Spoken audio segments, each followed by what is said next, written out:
Bismillahirrahmanirrahim. Assalamualaikum warahmatullahi wabarakatuh. Bersama saya, wartawan Yukom Ali Adriana binti Muhammad Noor. Pada hari ini berlangsungnya Festival Kesenian Islam IPG Kampus Datuk Razali Ismail bertarikh pada 26 Oktober 2025. Pelbagai pertandingan yang dipertandingkan yang disertai oleh siswa-siswi guru IPG Kampus Datuk Razali Ismail. Ayuh kita saksikan rentetan sepanjang Festival Kesenian Islam ini berlangsung. فوق الثريا لا تكن لوحدي أو كيف السبيل أنت بالتحدي تصنع المستحيل لا تكن لوحدي أو كيف السبيل أنت بالتحدي تصنع المستحيل. Bismillahirrahmanirrahim. Assalamualaikum warahmatullahi wabarakatuh. Bersama dengan saya Ustaz Ahmad Mubarak bin Abdul Razak selaku Timbalan Ketua Jabatan Japim. Assalamualaikum Ustaz. Selamat malam. Waalaikumsalam warahmatullahi wabarakatuh.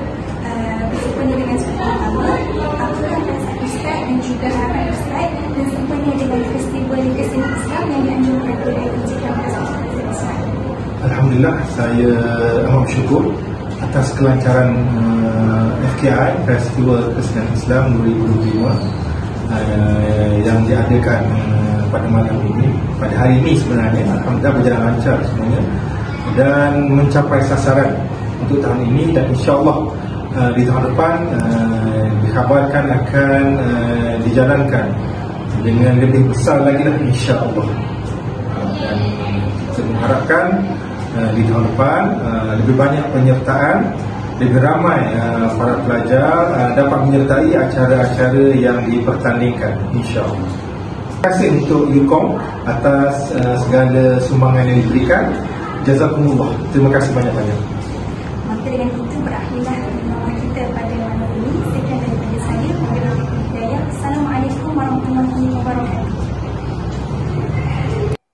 Begitulah rentetan Festival Kesenian Islam bagi sesi 2025.